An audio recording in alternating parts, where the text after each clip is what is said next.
Hey guys, it's Better Call Saul, your favorite teenage realtor out here in sunny Phoenix, Arizona. So I want to take a moment today to talk about credit cards, credit, building it from zero, and how to get your first set of cards.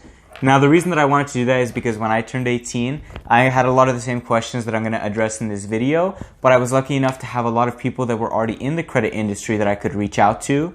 But I recognize that there are a lot of people out there that frankly don't have the same resources or connections that I did. So I'm hoping to be that guiding light. And hopefully help you guys take your first steps toward basically becoming financially independent, or at the very least building a strong credit score from nothing. So as always, if you guys have any more questions and I don't answer them in the video, you can put them in the comments, or you can DM me directly on Instagram at Saul_Rahimian. Okay guys, so quickly right before I start talking about credit, I'm going to go ahead and light up this candle from Bath & Body Works because they have the best candles and they had a sale. So of course I'm going to get some. But when it comes to building your credit, there's a couple different ways you can go about doing so. Now I'm going to go ahead and slide this off camera because it's kind of ugly. But so when it comes to building your credit, there's two different routes that I would say are fairly traditional.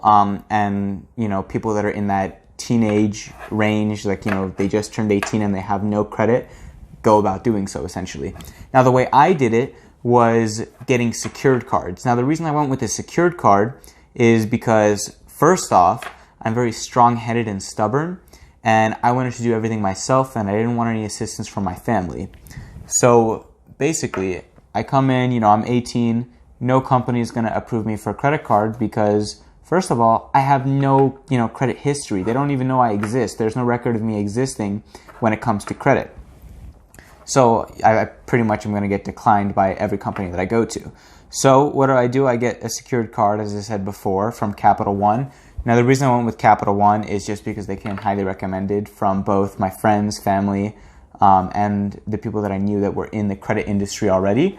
But truth be told, it doesn't necessarily matter which card company you go with. It could be, you know, any company that offers a secured card, whether that's your personal bank, you know, Chase, Wells Fargo, BMO Harris Bank, Bank of America, Capital One as in my case, or like American Express, or just any of those companies will work as long as they offer a secured card and you can qualify for it. So I go get the secured card. I put down, I think it was like $800, and they gave me whatever credit limit they gave me at the time. And I essentially knew that I need to keep my credit utilization, which is the amount of your credit you're spending per month, to be under 30%. So essentially, let's say you have like a $100 limit, you need to keep it under 30% utilization. So 30% of that 100 is what I would say the max you should use. Ideally, I kept it actually under like 23% because I spent almost nothing. And what did I spend it on? Well, I spent it on like things that I needed but weren't, you know, essentially very costly. So I had a credit card. I mean, not a credit card. I already had a debit card, and I had some cash, and I had a bank account.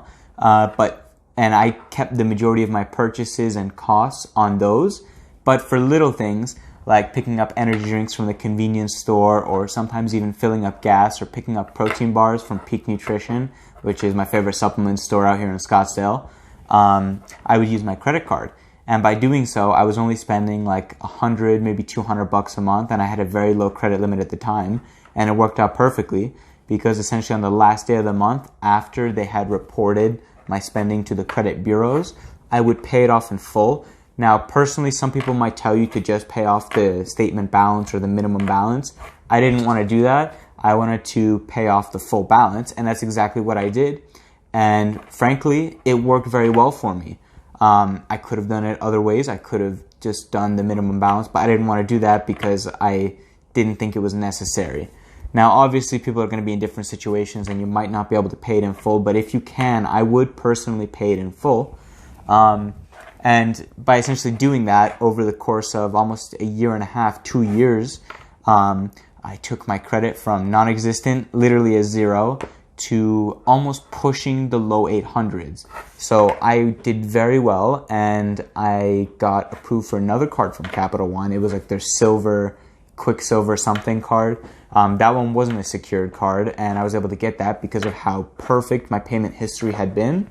And if you essentially follow that, it's not a guarantee, but there's a good chance that you will qualify for those same things, regardless of the company you go with. Now let's get to the second option. Now the second option is the one that I didn't go with because, as I mentioned earlier, I'm incredibly stubborn and I wanted to do everything myself. So the second option, which I do have a couple friends that have done, but I can't speak to its effectiveness, even though I do know it does work. You can go and basically get added to your parents' credit cards. Now, I think you can actually do this if you're under 18. So if you're under 18, you can get added to your parents' cards and essentially start building your credit while piggybacking off of their accounts. Now, again, I didn't do that, but that is a very, very valid way to do so. And if you're under 18, I have a couple friends that have actually done it, and they have done very well for themselves. So that is a great option. So before I kind of summarize everything, I just wanted to go ahead and kill off this candle because it's pretty much dead now. Put it over there. But so to keep it super simple, basically, you can get a secured card or you can get added to your parents' card. Either way, one thing that you do want to do is basically keep your credit utilization very low, but do spend it. Do use a little bit of the money and pay it off in full at the end of the month, because you want that credit to grow and you want to show these credit companies that you are a legitimate person that is actually financially responsible and they can trust you with more money progressively. Now, a couple other things to just keep in mind. Please don't continuously run your credit and do hard credit inquiries, whether that's, getting a new card or randomly filling out applications for things, because in the end of the day, it's going to hurt your credit. Now, I don't want to kind of scare people with that, because let's say you're filling out like a rental application or something, and you get declined and you have to fill out another one. That is like, it might cause 5 points to come off, but don't like go out there and, get a new car with your credit, which they're going to run your credit for, and then, proceed to go and do a couple rental applications and then try to get a mortgage, because that's going to bring your score down. And the way that these companies essentially look at it is, why is this person continuously running their credit? Do they need more credit that bad? Do they need to use it?